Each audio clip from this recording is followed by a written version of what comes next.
Torej, prav lepo pozdravljeni tukaj na Slovenski matici. Koliko vas je za matico že slišalo? Ste bili morda zadnjič pri nas?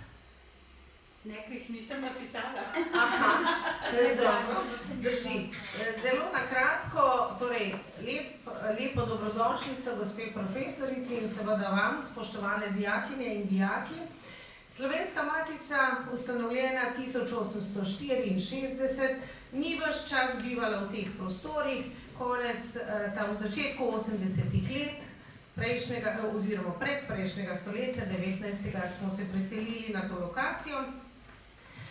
Slovenska matica je ustanovljena zato, da nekako skrbi za slovenski knjižni jezik, predvsem pa tudi za slovenski znanstveni jezik. To je bil čas, ko nismo imeli ne univerz, ne akademije in ne svojih knjig za posamezna tehnična področja. Tako so jo rodoljubi ustanovili in tukaj med vami so portreti naših predsednikov. Od samega začetka Slovenske matice so namreč skrbeli za to, da so tistega, ki je predsedoval, tudi upodobili. Tukaj v sredini smo zakrili prvega predsednika, Lovra Tomana, na levi tudi zakrit Blajvajs, ki ga vsi poznate. Skratka, tako so se vrstili predsedniki skozi zgodovino, tudi Ivan Tavčar ga lahko prepoznate, Fran Levec, ki je bil profesor, Ivana Cankarja tam pri vhodu, zadaj lahko vidite v sredini Otona Župančiča, skratka vrsta uglednih slovenskih znanstvenikov, umetnikov, ustvarjalcev. Ampak danes seveda smo se zbrali tukaj predvsem zato, da vam predstavljamo našo dolgo zgodovino. Letos smo praznovali 160 let, ampak predvsem zato, da vam povemo nekaj, kako pa je Slovenska matica povezana s knjigami, ki jih boste obravnavali oziroma o katerih boste pisali v svojem maturitetnem eseju. Namreč, zakaj o tem govorim? Poleg predsednikov, ki nekako nadzorujejo delo na Slovenski matici, je od samega svojega začetka imela Slovenska matica tudi tistega, ki pa je bil nekako zaposlen in je vodil njen program in njeno delo tukaj. Ta se je imenoval tajnik. Torej, danes se imenujemo tajnica, urednica sem jaz Slovenske matice. In ti tajniki so bili prav tako pomembni ugledni pisatelji. Med njimi je bil prvi tajnik Fran Levstik in še številni drugi za njim. Ampak tisti, ki je najdlje deloval tukaj na Slovenski matici, pa je pisatelj Drago Jančar, ki je bil tajnik in urednik tukaj v tej stavbi kar 35 let. Od leta 1981 do 2016. In še drugo ime je seveda močno povezano s Slovensko matico, to je tudi Edvard Kocbek. Tako da vam bom danes poskušala ustvariti in prikazati neki kontekst, v katerih sta nastajali knjige, v katerih boste seveda tudi v esejih pisali. In morda vam bo za nekako širši vpogled v čas, pa tudi v tematiko, ki jo odpirata tudi takšno srečanje danes tukaj na Slovenski matici koristilo. Skratka, kdaj se Edvard Kocbek poveže s Slovensko matico? Vemo, da je aprila 1941 Nemčija napadla Jugoslavijo takratno, da je seveda kraljeva vojska hitro kapitulirala in da je bila Ljubljana okupirana. Vemo tudi, da se je hitro vzpostavilo odporniško gibanje, torej za tako imenovana Osvobodilna fronta, v kateri so se povezali zelo različni intelektualci. In eden izmed njih, ki je bil seveda pomemben člen, je bil tudi Edvard Kocbek. On je predstavljal krščanske socialiste, rojen je bil leta 1904 v Juriju ob Ščavnici, to je na Štajerskem, v bližini Maribora, in prišel v Ljubljano, seveda gimnazijo obiskoval v Mariboru in deloma tudi na Ptuju, potem pa je prišel v Ljubljano študirati 2 leti bogoslovje, ki ga je opustil in potem je tukaj v Ljubljani študiral romanistiko. No, in Edvard Kocbek je leta 1927 izstopil iz semenišča, kot sem rekla. Že naslednje leto pa je postal urednik pomembne katoliške mladinske revije Križ, kjer je začel objavljati tudi svoje pesmi in članke. Govorim katoliška mladinska revija, to vam povem, da je seveda imel še vedno ta krščanski nazor in da je seveda Kocbek zato se usmeril predvsem k vprašanjem o veri v Boga in seveda to tudi v svojih pesmih prevpraševal. Leta 1900, no, to je ta stavba, naša, ne? Edvard Kocbek, eden od njegovih portretov. In zdaj smo v letu 1929. Takrat začne Edvard Kocbek objavljati v srednji katoliški reviji Dom in svet. Naslovnico vidite tukaj. Ta revija je bila ustanovljena leta 1888 in ustanovil jo je filozof Frančišek Lampe. Nekaj časa je urejal tudi Izidor Cankar, ki je takrat tudi Ivana Cankarja nagovoril, da je v tej reviji objavljal. No, za vas je pa morda najbolj zanimivo, da so likovni del te revije sta urejala predvsem 2 arhitekta, eden med njimi Jože Plečnik in pa Vornik, je bil drugi arhitekt. No, in Edvard Kocbek je v tej reviji kar nekaj časa objavljal, zakaj sem vam dala naslovnico 1937, ker je zelo pomembna. Namreč leta 1937, to je čas, vemo, španske državljanske vojne, in leta 1937 Edvard Kocbek objavi v tej reviji premišljevanja o Španiji. Takrat on, ki je bil predvsem prej izrazito krščansko usmerjen mislec, tudi pisec in pesnik, pa se nekako ob tej španski državljanski vojni spremeni svoja stališča in seveda skladno s tem, kako so si tam med sabo nasprotovale posamezne strani, razglasi tako rekoč vso katoliško stran v španskem spopadu za fašistično.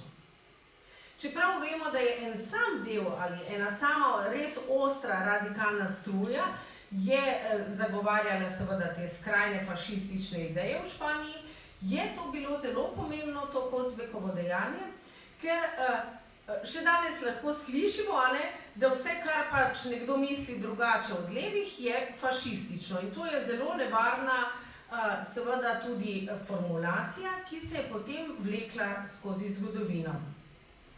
Ampak seveda, on je takrat bil že pod močnim vplivom komunistov, namreč v Parizu se je srečal tudi s Kardeljem in Prežihovim Vorancem.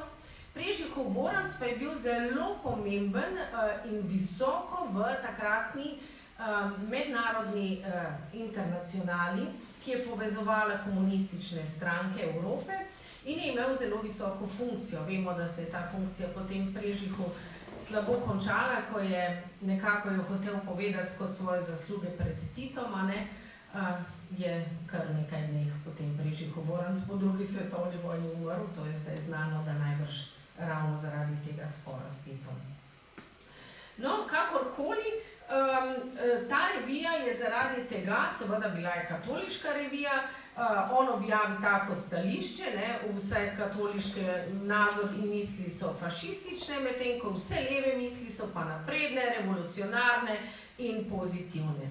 Skratka, na tak način je vzpostavil tudi v slovenskem prostoru 2 zelo različna pola, ki sta v nadaljevanju druge svetovne vojne seveda odigrala zelo žalostno tudi bratomorno vojno med seboj. Skratka, zato so taka duhovna stališča, kot jih je on takrat hotel radikalno izraziti, predvsem zaradi podpore španskim silam, določenim silam v španski vojni seveda zelo vedno nevarne. In zato seveda tudi v tem pogledu, skozi Kocbekovo usodo, apeliramo na vas, da vedno premislite, kako daleč koga označiti, kako daleč narediti neki duhovni ali pa kulturni razkroj, prepir v družbi, ker lahko ima daljnosežne tudi posledice. No, ta revija Dom in svet je seveda zaradi tega imela hude težave, zašla v krizo, pozneje so jo še urejal, takrat je vodstvo z urednikom Francetom Koblarjem, vidite ga tudi tam zadaj, bil tudi predsednik Slovenske matice, v poznejših časih, seveda po drugi svetovni vojni, je celo uredništvo te revije odstopilo, revija pa si nekako tudi nikoli več ni upomogla in leta 1944 je nehala izhajati. No, po tem svojih premišljevanjih v Španiji Kocbek hitro ustanovi svojo revijo, tako imenovano Dejanje, ki izhaja do leta 1941 in tam razvija že svoje misli, ki so seveda še vedno krščanske, ampak izrazito socialno usmerjene v smeri pravičnosti in vzpostavi nekako tako gibanje krščanskih socialistov.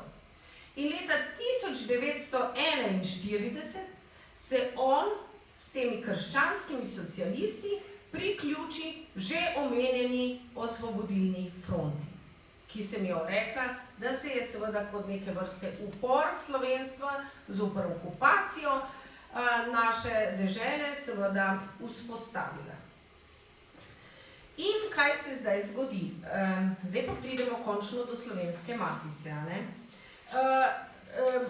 Ko on vzpostavi, ko se on priključi, Kocbek je bil izrazito kulturna osebnost in tudi v Osvobodilni fronti je bila cela vrsta kulturnih osebnosti, Josip Vidmar in tako dalje, oni sklenejo, da je treba čim prej vzpostaviti tako imenovani tudi kulturni plenum, torej neko zvezo kulturnih delavcev, ki se bodo upirali s kulturo, seveda okupaciji Slovenije. In tako se dogovorijo, da bo pod krinko, da tukaj poteka seja upravnega odbora v Slovenski matici, se tukaj v Slovenski matici sestal kulturni plenum Osvobodilne fronte. In to je bilo 11. septembra 1941 v tej stavbi, kjer vi zdaj sedite, in seveda je bil na tem plenumu prisoten tudi Edvard Kocbek, kot eden od ustanoviteljev OF, med njimi tudi potem so bili tu še že omenjeni Preži Govoranc, pa Josip Vidmar, skratka Matej Bor, pesnik, Juš Kozak in tako dalje. Naj bi pa podpirali in bili seveda člani nekako kulturnega plenuma tudi Oton Župančič, Franc Saleški Finžgar, Jože Plečnik, zato sem to posebej poudarila, in France Kidrič, ki pa se tega plenuma tukaj niso udeležili. No, in vendar pa nekaj, takrat vemo, da je potem bil zapovedan molk, tako da da se v slovenščini nič ne izdaja, in da seveda nekaj velikih posledic tega srečanja takrat, septembra 1941, tu na matici ni bilo. Ampak tako je Kocbek seveda prvič povezan s Slovensko matico. Vemo, da je potem odšel v partizane, leta 1942 imel pomembno vlogo, bil tudi izvoljen za podpredsednika prvega zasedanja AVNO-ja, čeprav tja ni prišel zaradi spopadov. In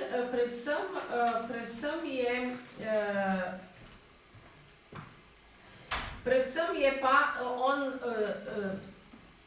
leta 1943, vemo tam pri Polhovem gradstvu, to so Dolomiti, Polhograjski, bil eden tistih, ki je pa leta 1943 v imenu krščanskih socialistov podpisal tako imenovano Dolomitsko izjavo, v kateri je komunistična partija dobila vodilno vlogo v Osvobodilni fronti. Prej so bili vse te struje, ki so se upirale enakopravne, nekako, potem pa so prepustili, da vse vodi in koordinira komunistična partija. Ne? In to je seveda on, izvolite. Ja, jaz bi samo toliko dodala to dolomitsko izjavo, si zapomnite, oziroma Edvard Kocbek je v resnici takrat lahko ravno kot krščanski socialist angažiral daleč največ domoljubov, ki so se upirali okupatorju. Zato v bistvu imamo tukaj eno tako, če hočete, diskrepanco, neko neskladje med tem, da je komunistična partija vodilna, ki vodi pač odpor, v resnici je pa največ ljudi prispeval Edvard Kocbek. In tukaj nastane ena kolobocija, ki je imela potem strahovite, ampak res strahovite posledice. Tako je, ja, res iskrena hvala za to intervencijo. Tudi sama sem hotela poudariti, da seveda, kaj je značilno za Kocbeka, ko boste brali njegovo zbirko novel Strah in pogum, jo berite tudi iz tega avtobiografskega vidika, njegovega dvoma, njegovega strahu, njegovega poguma in tako dalje. On je seveda to svoje dejanje pozneje obžaloval, ker je videl seveda, kakšne posledice je to imelo. In seveda to je najbolj ključen trenutek, ko se izrazito razidejo potem katoliški uporniki zoper okupatorja in seveda komunistični revolucionarni voditelji Osvobodilne fronte in Narodno-osvobodilnega boja. Ampak Kocbek je s krščanskimi socialisti nekako, čeprav se je zavedal števila ljudi, ki seveda stojijo za njim, je vendarle v neki svoji, bi rekla, intelektualni umikanju, kar je pogosto značilno za intelektualce in zato tega ne naredite v življenju. Tudi to naj vam bo sporočilo te knjige, se seveda nekako umaklo in rekel, vse bo vse v redu, a ne? Samo da se ne prepiramo. Samo da ne bo spora znotraj Narodno-osvobodilnega boja. Ne? Oni so to njegovo krhkost, šibkost izkoristili za to, seveda, da so potem dobili popoln nadzor, da so začeli z likvidacijami tistih, ki so mislili drugače v partizanskem Narodno-osvobodilnem boju, ki so bili verni. Skratka, recimo, pozneje bomo prišli do Borisa Pahorja. On je bil poročen recimo z svojo ženo, z Rada, je bilo ženi ime, in ona je bila sestra recimo narodnega heroja Janka Premrla Vojka. In ona je v knjigi, ki je šla pozneje pri Matici, priznala, da je tudi ta Janko Premrl Vojko, ki so ga naredili za velikega narodnega heroja, bil v bistvu ustreljen v hrbet strani njegovih lastnih partizanov. To piše sestra v knjigi. Skratka, začel se je ta boj in likvidacija ljudi, ki mislijo drugače, ki ne sledijo revoluciji in skratka komunistom, ki so prevzeli nadzor nad celotnim narodno-osvobodilnim bojem. No in vemo, da je potem napisal te svoje spomine na tovarišija, listina in tako dalje. Je napisal Kocbek tudi svoje dnevniške zapiske, je delal, ki so zelo dragoceni, da bolje razumemo ta čas. In potem je postal tudi sorazmerno pomemben funkcionar po vojni. V Beogradu je bil leta 1946 minister za Slovenijo, pa tu podpredsednik prezidija ljudske skupščine in tako dalje. Zdaj leta 1949 pa izide njegov dnevnik Tovarišija. Ni bilo, ne vem, kakega zelo ostrega odziva, čeprav je že postajal sumljiv. Da pa je že postajal sumljiv, pa naj vam povem, da je dokazano iz arhivov in dosjejev, to raziskuje predvsem Igor Omerza, ki je napisal precej debelo knjigo tudi o Edvardu Kocbeku in Udbi, kako ga je zasledovala, da so ga od leta 1946 že nadzorovali, zasledovali, mu prisluškovali, čeprav je imel še vedno politične funkcije v takratni Jugoslaviji. Ampak seveda, kaj se zgodi leta 1946?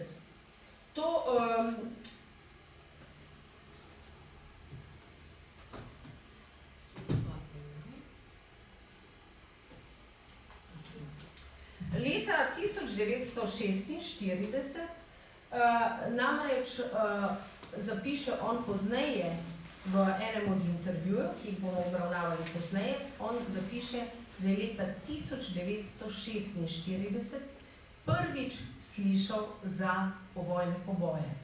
Da so skratka komunisti po drugi svetovni vojni, ne samo vse, ki so se umikali nasprotnike komunističnega režima, ki so se umikali na Avstrijo in jih je angleška oblast iz vetrinja vrnila nazaj takratni Titovi Jugoslaviji, da so jih vse pobili in zmetali v jame, seveda v Slaskem Kočevskem Rogu. On to izve, kot pravi v enem od intervjujev, seveda tudi je v nabiralnik dobil eno pričevanje enega človeka, ki se iz tega brezna rešil. In Kocbek, resnicoljuben, kot je bil, začne to spraševati, govoriti in to izgleda takole. Boris Pahor, ki je z njim naredil intervju o Kocbekovi 70-letnici, in to je bilo tudi zelo težko dejanje, da je to povedal in ga je vprašal, kdaj si izvedel za pokol domobrancev? In odgovori Kocbek. Razmeroma pozno, poleti leta 1946, ko sem se z družino vrnil iz Beograda. Novici nisem mogel verjeti. Začel sem preverjati njene prvine, toda vsa pota do resnice so bila hermetično zaprta. Niti velika večina komunistov ni vedela zanjo, kaj šele ostali državljani. Nekdo mi je v nabiralnik vrgel kopijo pričevanja enega izmed rešencev iz Roga. In ko sem si bil kolikor toliko na jasnem o dogodku, sem zaprosil predstavnike Centralnega komiteja Komunistične partije Slovenije za sestanek. Nihče ni slutil, kaj me teži. Vedel sem le, da moram pri priči odstopiti in se odrešiti vseh funkcij, če podatek točen. Do srečanja s predstavniki Centralnega komiteja je prišlo 4. oktobra 1946 in se je nadaljevalo še naslednji dan, kajti najprej smo govorili o neznosnem kmečkem položaju, o ogrožanju cerkve ter klera, šele drugega dne o domobrancih. Povedal sem jim, da želim od njih jasnega in odkritega odgovora na vprašanje o usodi domobrancev, ki so jih Angleži vrnili kot vojne ujetnike, kajti od njega je odvisno moje nadaljnje sodelovanje. Ozračje je bilo mračno. V Ljubljani sta še vedno učinkovala Kidričev odhod v Beograd in nastop novega predsednika Marinka, pa proces zoper nadškofa Stepinca je še zvenel. Nerazpoloženje zoper mene je raslo po vrnitvi iz Sovjetske zveze. Zamerili so mi nekatera predavanja v tem potovanju. Pričakoval sem torej odkrit in krut odgovor. Toda glej. Vsi sogovorniki so me vztrajno in zgovorno prepričevali, da sem napačno informiran. Češ, da so domobranci v prevzgajališčih, da jih bodo le počasi spuščali na domove, voditelje pa kaznovali, kakor kdo zasluži. Ko pa so se izgovorili in zapazili moje olajšanje, so se hoteli še rafinirano poigrati z menoj. Začeli so se mi suvereno čuditi. Češ, ti bi se najbrž celo veselil tega, če bi jih pobili. Ti si po vsej priliki to očitno celo želiš. In resnično sem se čutil osramočenega spričo njihovega soglasnega in lahkega odgovarjanja, sam pri sebi pa sem hvalil Boga, da me je rešil bremena. In seveda zato takrat ni odstopil. Ampak, kot govorim, toda glasovi o pokolu domobrancev so se začeli še vztrajneje širiti. Zdaj sem imel v rokah že več izpovedi tistih, ki so se rešili iz pekla. Zdaj sem sklenil naravnost odstopiti. Toda mojo demisijo je preprečila nenadna izjava Kominforma leta 1948 je prišlo do informbiroja, ki je postavila na kocko obstoj Jugoslavije. In moj odstop v takšnemu ozračju ne bi bil pošten.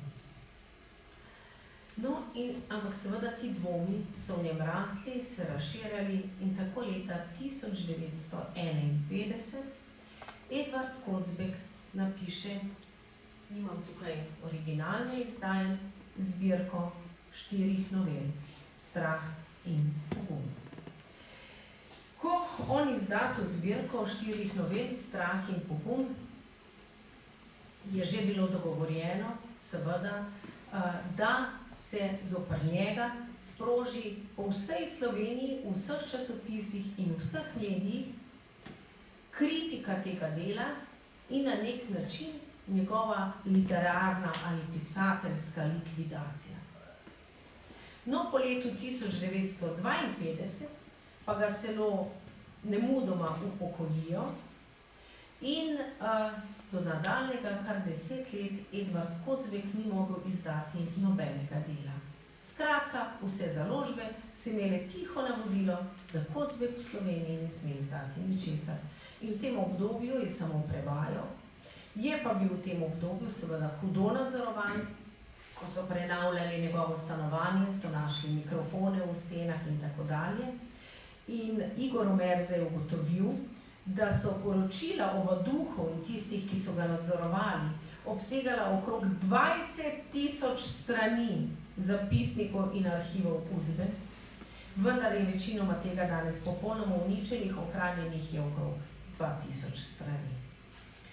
No in seveda pod tem strogim nadzorom so Kocbeku rekli po 10 letih, zdaj pa kazen zadostna, in so mu po 10 letih končno dovolili objaviti novo delo.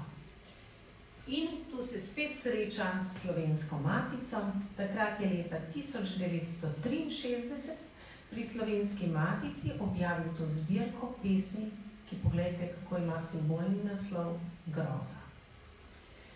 In v samem uvodu v to zbirko, poslušajte te verze, napiše takole. Telo je tuja last, obljubljena trinogu, in duh mi je pošast ujeta v starem Bogu.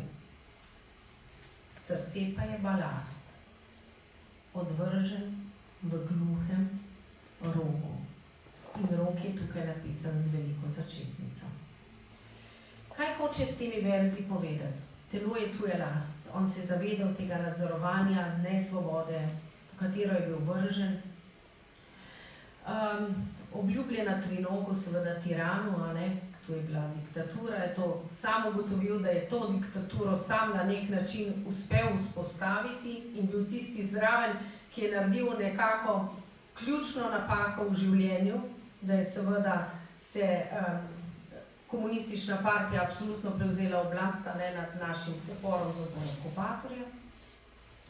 Hkrati se je zavedal, da tudi to, kar mu ponuja cerkev in katoliški nauk, je stari Bog, kot piše v teh verzih, da skratka tudi to mu ne najde, tudi tu ne najde odrešitve in da srce pa je balast odvržen v gluhem rogu.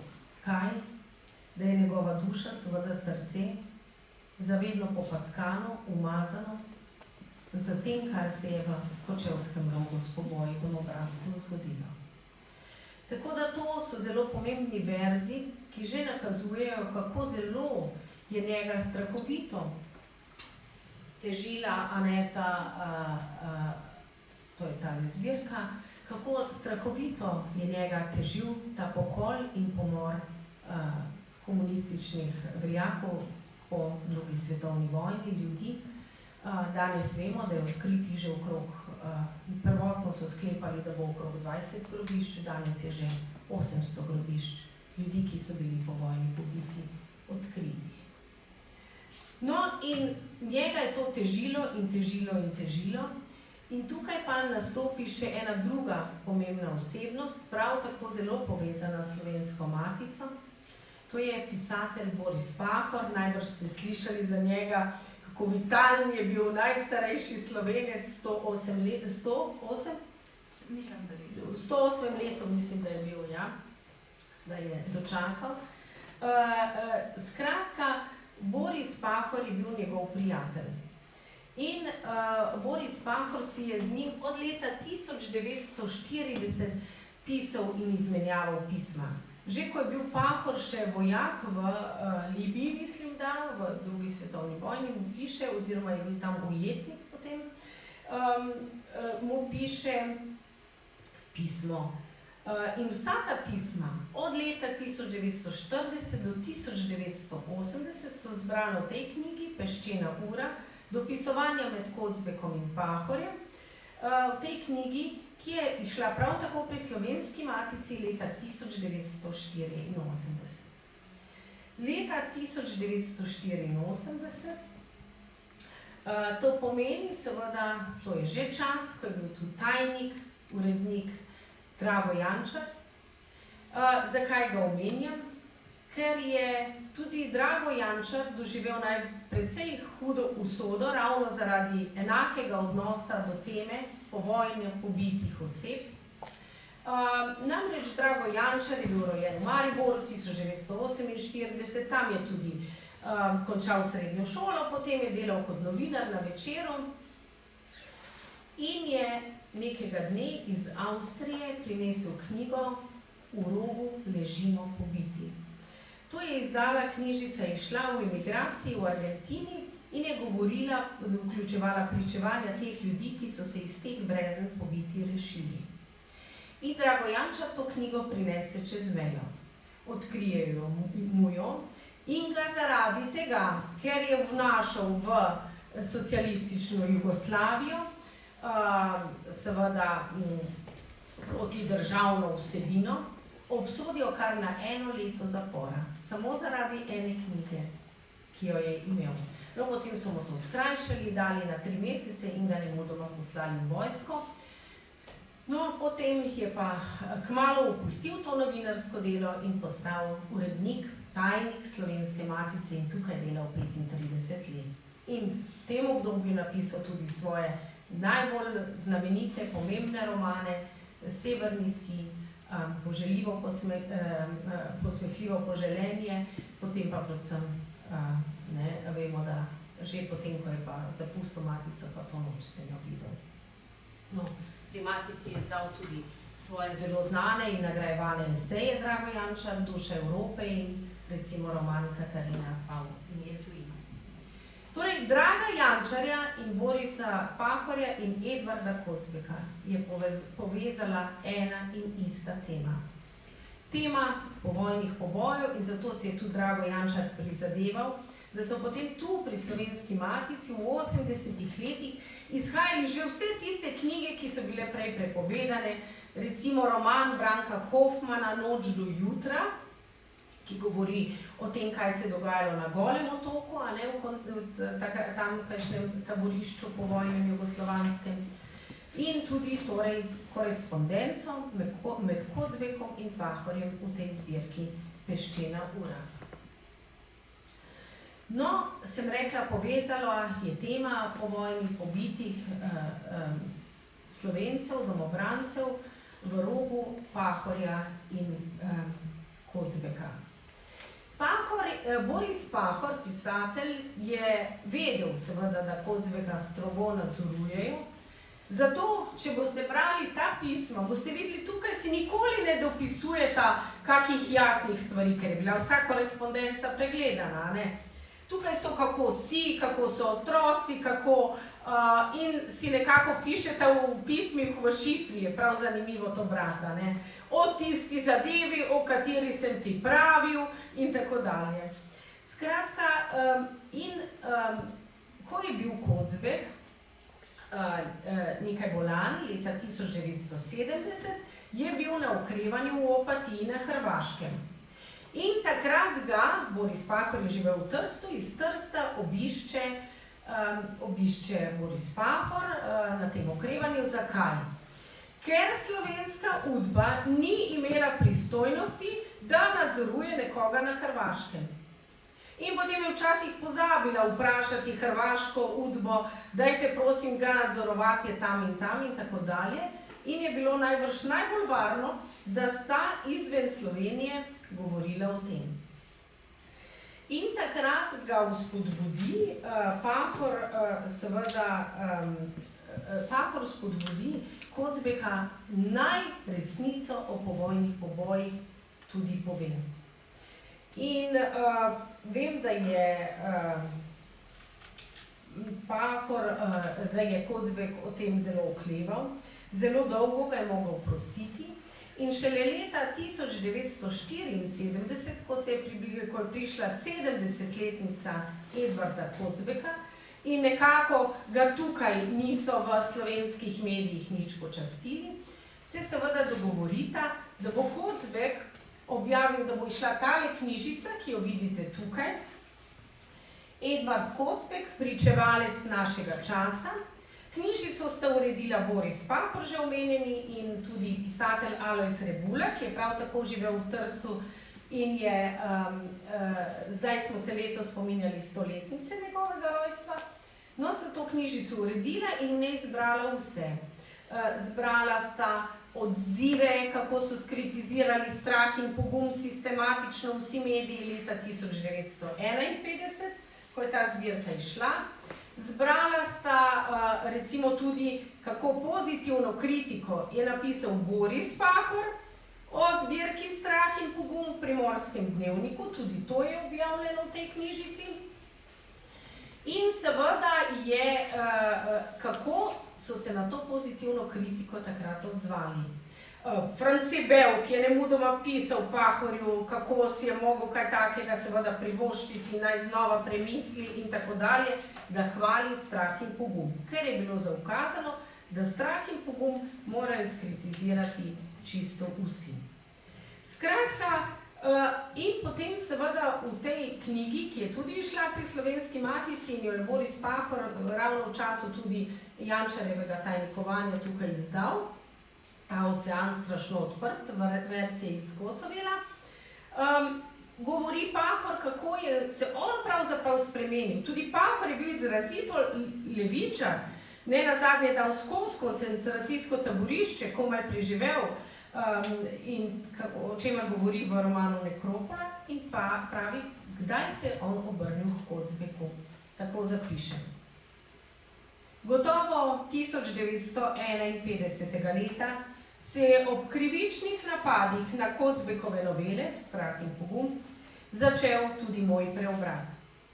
Ni šlo namreč za obrambo krščansko-socialističnega nazora, katerega predstavnik je bil Kocbek, a se jaz nisem imel za njegovega pristaša. Šlo je za zavest, da je nazorski pluralizem, torej različnost mišljenja, izključen iz slovenskega matičnega prostora. Bil je torej konec naivnega upanja. Bilo je kot takrat, ko ribič odkrije, da ne bo s planjem vode iz čolna ničesar dosegel, ker kljub njegovemu trudu vdira v čoln morje in da se bo čoln tako in tako potopil. Čutil sem, da moram biti ob Kocbeku. Ne toliko iz solidarnosti do prijatelja, kolikor iz prepričanja, da je z njim stala in bo z njim padla vse slovenskost našega upora. Kocbek je bil videc, slovenska projekcija v prihodnost, pričevalec slovenske svobode. Brez njega je bila slovenska identiteta invalid. Dokončno priklenjen na voziček.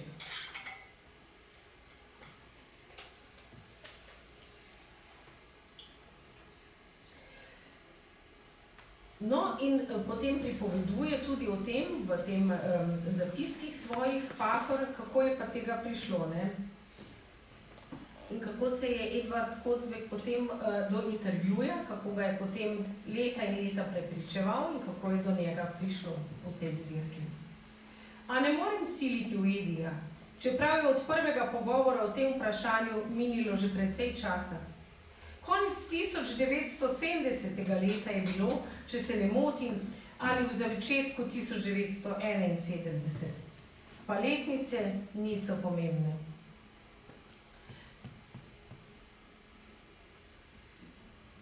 Nekoč, ko sem spoznal, da se bo Edi s težavo odločil za uresničitev moje prvotne zamisli o samostojnem spisu, sem predlagal, da naj bi jaz v svojih dnevniških zapiskih povzel njegove poglavitne misli. In ker sem čutil, kako težavno bi bilo zanj oblikovanje nekakšne deklaracije, sem prišel na dan s predlogom o intervjuju. O tem sem se pozneje zmenil. Za kateri intervju gre? Gre torej za leto 1974, ko je bila 70-letnica Edvarda Kocbeka. Takrat Edvard Kocbek dokončno ugotovi, da bo seveda to srce neskončno balast, če bo nosil na sebi tvojo vest, krivdo, greh in zločin povojnih pobojev, in se odloči v januarju 1974, da bo seveda vendarle ta intervju naredil. In tako se zgodi, da mu Pahor da vprašanja, Edvard Kocbek pa dejansko na ta vprašanja odgovori s čisto svojimi odgovori. No, in med njimi je tisti odlomek, ki sem vam ga prej prebrala, kdaj je prvič slišal za povojne poboje in tudi pove, koliko je bilo tega, kako so bili pobiti. Skratka, to je bil trenutek, ko je slovenstvo na nek način, razen teh redkih izjem, ki so imeli te knjige V rogu ležimo pobiti, ki jo je nosil tudi Drago Jančar, prvič slišala bližje, tu v bližini, neposredno v Trstu, in to revijo Zaliv so imeli kar marsikdo naročeno, so slišali za to, da dejansko v rogu leži na tisoče in tisoče ubitih ljudi. Zaradi tega intervjuja se je seveda zgodil ves pogrom. Boris Pahor ni smel več prestopiti meje in tudi ne več objavljati tukaj. Znova je bil Drago Jančar in Slovenska matica tista, ki je Borisu Pahorju dovolila objave v 80-ih letih, recimo ta iz leta 1989, pa seveda leta 1984 tudi ta pisma, ki jih je uredil Boris Pahor, potem ko je leta 1981 Edvard Kocbek že umrl. Zdaj pa morda nekoliko samo, zdaj ste slišali nekako za ta kontekst, kak je občutek krivde, vesti, dvoma, spraševanja o življenju in smrti, o zločinu in krivdi, če rečemo o Dostojevskem duhu, je nosil v sebi tako velika osebnost, kot je bil Edvard Kocbek, in kako je nosil vse življenje na nek način to svojo napako, ki jo je naredil, da je zaupal, da samo zaradi prepira je treba povezati celo narodno osvobodilno gibanje, in so nekateri to zlorabili, da so seveda izvedli revolucijo in pobili vse tiste, ki mislijo drugače. In kar velja ceniti, je ta veličina Edvarda Kocbeka. Vedel je, kaj se bo zgodilo, če bo spraševal o povojnih pobojih. Vedel je, kako bo nastradala njegova družina. Vedel je, kako bodo nastradali vsi prijatelji okrog, ki so objavili ta intervju. Recimo, dva sta bila zaprta, Fran Miklavčič in Viktor Blažič. Fran Miklavčič je bil sodnik in je bil nemudoma zaprt, ker so sodelovali nekako tudi pri prenašanju gradiva in pa vsem tem. In skratka, kljub temu je vedel, da mora se boriti za resnico, sporočati resnico in seveda prenesti nase breme vsega tega, kar mu je sledilo. In morda glede zbirk Strah in pogum, te zbirke, boste jo zdaj seveda lažje razumeli v tem kontekstu. Ko ni izvedel resnice leta 1946 o povojnih pobojih, vendarle je pa slutil, do njega je prihajalo, kot je rekel, vedno več novic in sporočil, je zato, tudi zato iz tega leta 1951 izdal to zbirko, a ne, Strah in pogum. To je zbirka 4 novel in kar bi morda še, koliko časa še imamo, ne vem.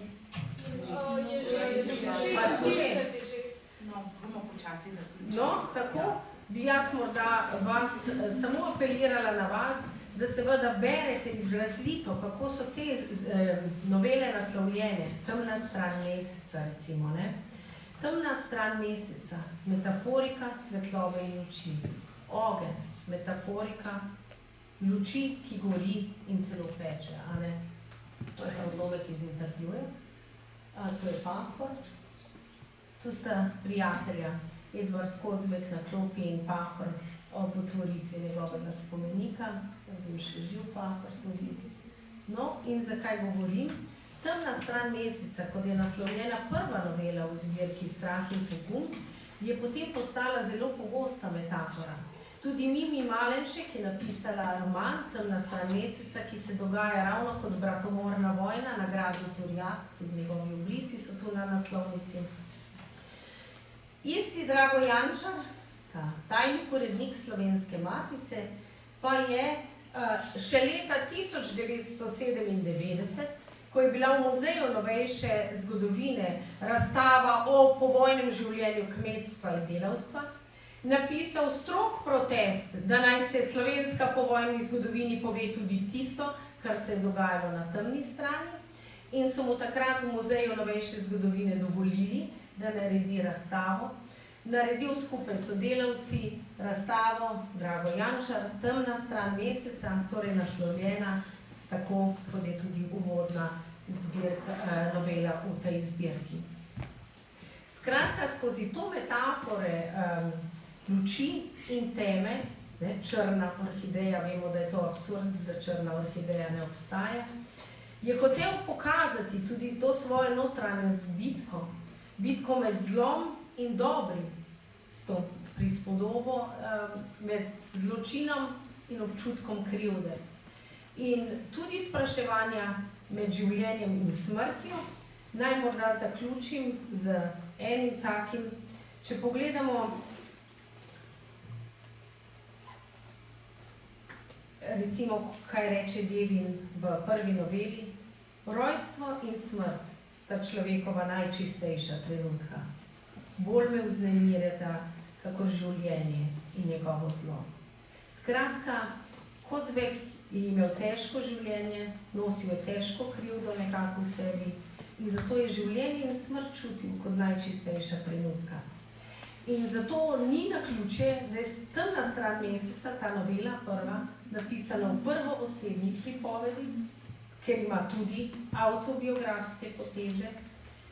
In kaj zapiše že na drugi strani te novele? Naj odkrito povem, da sem bil vse življenje strahopetec in da sem se doslej brez uspeha bojeval zoper to telesno in duševno muko. Bojazen je bila že od vsega početka sestavni del moje narave. To je gotovo tudi avtobiografski stavek, ne nazadnje, kot sem rekla, napisan v prvi osebi. In gotovo je Edvard Kocbek nosil nekako, ko je se spraševal, odkot ta njegova krivda, je to krivdo pripisoval svojemu strahu. Ampak po drugi strani pa seveda govori mislim, da zadnji noveli, ravno govori o tem odnosu med strahom in pogumom, ko govori, da sta tako strah kot pogum oba veliki skrajnosti. Da strah je tisti, ki pogum nas dela preveč močne, da delamo zločine, strah pa nas enako zablokira, da ne delamo dobrega. Tako da v tem kontekstu in v tem duhu berite tole zbirko. Upam, da sem vam s to predstavitvijo tudi kaj pomagala pri pisanju vašega eseja, tako da v imenu Slovenske matice vse dobro nam